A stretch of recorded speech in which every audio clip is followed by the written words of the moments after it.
Living room आपके घर का वो स्पेस होता है जहां हम सबसे ज्यादा बैठते हैं, फैमिली के साथ और गेस्ट को भी रिसीव करते हैं। ये आपके घर का एक फर्स्ट इम्प्रेशन डिसाइड करता है। इसलिए मैं हमेशा कहता हूँ कि लिविंग रूम का डिजाइन सिर्फ सुंदर नहीं दिखना चाहिए, बल्कि वो प्रैक्टिकल होना चाहिए, कंफर्टेबल होना चाहिए, फंक्शनल होना चाहिए और आपके घर की पूरी वाइब को मैच करते हुए होना चाहिए। अगर घर के इंटीरियर का बजट लिमिटेड भी हो, तब भी मैं हमेशा रिकमेंड करता हूँ कि लिविंग रूम में आप कभी कॉम्प्रोमाइज ना करें। तो चलिए इस वीडियो में मैं आपको समझाऊंगा एक step by step process to design your living room. ये वीडियो स्पेसिफिकली इंडियन होम्स और 2 BHK अपार्टमेंट्स के लिए मैंने बनाया है, जिसमें स्पेस लिमिटेड होता है और हर डिसीजन डिजाइन के साथ साथ प्रैक्टिकल भी होना चाहिए।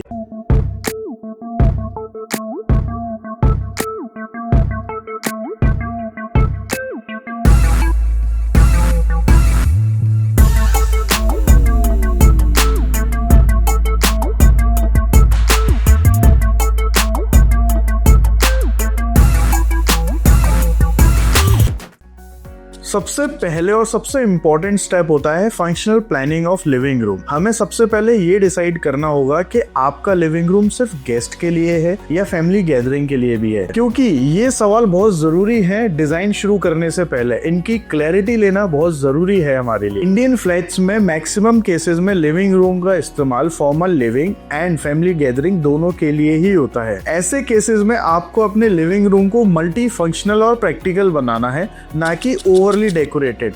यहाँ पर रखे गए हर फर्नीचर और हर डेकोर का एक पर्पस होना चाहिए जो आपके थीम और आपके यूसेज को रिफ्लेक्ट करे। तो चलिए हम बात करते हैं सिटिंग प्लानिंग की, जहाँ सबसे कॉमन मिस्टेक्स होती हैं सिटिंग अरेंजमेंट डिसाइड करने के लिए। आप एक बात का ध्यान रखिए कि एक एडल्ट को बैठने के लिए मिनिमम 2 फीट की जगह चाहिए, और अगर आपके घर में 4 या 5 मैक्सिमम लोग हैं और गेस्ट कभी कभी आते हैं, तो इस केसेस में 8 से 10 सीटर सोफा लेना बिल्कुल भी एक प्रैक्टिकल डिसीजन नहीं होगा। आप एक 5 सीटर और मैक्सिमम 7 सीटर सोफा के साथ जा सकते हैं, और एक्स्ट्रा सिटिंग्स के लिए आप ऑटोमन, लूज चेयर्स और इवन डाइनिंग चेयर्स का भी इस्तेमाल कर सकते हैं, जो आपके लिविंग रूम को एक वेल कंपोज्ड प्लानिंग लेआउट देगा। सोफा चूज करते वक्त आप अपने लिविंग रूम के साइज को इग्नोर मत करिए। छोटे लिविंग रूम में ट्राई करिए हाई लेग सोफास के लिए, क्योंकि जब फ्लोर दिखता है तो आपका रूम विजुअली बड़ा लगता है। सिटिंग लेआउट ऐसा चूज करिए कि जिसमें हर आदमी एक दूसरे को फेस करके बैठा हो, क्योंकि लिविंग रूम का पर्पस कॉन्वर्सेशन भी होता है,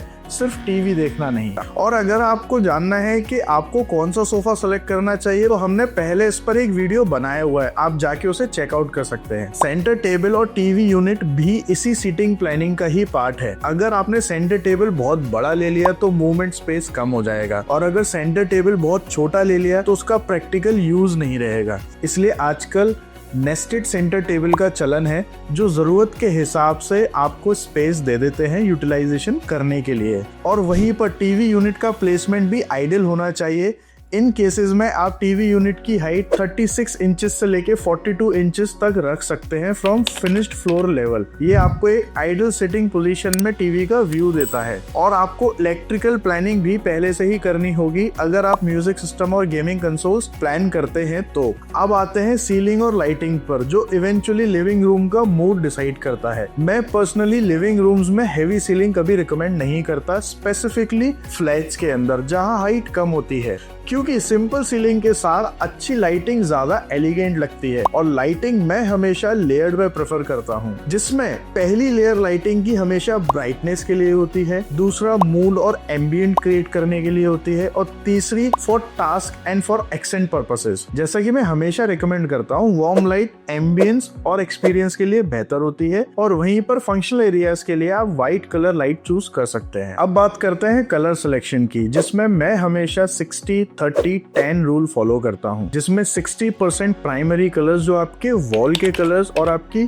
फ्लोरिंग के कलर से आता है, 30% जो आपने फर्नीचर यूज किया है जैसे सोफा, रग्स, कर्टेन्स, ऐसी चीजें, और 10% एक्सेंट कलर्स जो आपको डेकोर, आर्टवर्क और सोफे के कुशन से मिल सकता है। इंडियन होम्स के लिए ज्यादातर off white, beige ivory, light grey colours एक परफेक्ट चॉइस है। कर्टेन एंड रग्स एक छोटा सा डेकोरेटिव आइटम नहीं है, ये एक बहुत इंपॉर्टेंट रोल प्ले करता है लिविंग रूम के डिजाइन में। कर्टेन की हाइट हमेशा फ्लोर से सीलिंग तक ही होनी चाहिए या विंडो से थोड़ा ऊपर, जिससे आपके लिविंग रूम की हाइट थोड़ी ज्यादा लगे। और रग्स कम से कम इतने बड़े होने चाहिए कि सोफे का फ्रंट लेग्स उस रग्स के ऊपर आ जाए, वरना आपका रूम छोटा और डिस्कनेक्टेड लगेगा। डेकोर के बिना लिविंग रूम इनकम्प्लीट होता है, लेकिन वहीं पर ओवर डेकोर बिल्कुल ना करिए।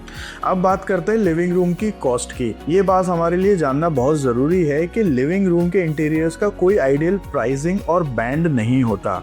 आप चाहें तो अपना लिविंग रूम 7 लाख में भी तैयार कर सकते हैं और 20 लाख में भी ये कंप्लीट नहीं होगा, क्योंकि सारा मुद्दा आता है चॉइस ऑफ मटेरियल्स, क्या डिटेलिंग, क्या थीम और क्या मैन पावर आपने यूज की है। इसलिए अगर आप लिविंग रूम का एक कॉस्ट ब्रेकडाउन जानना चाहते हैं तो हमें कमेंट में लिखिए लिविंग रूम कॉस्ट ब्रेकडाउन।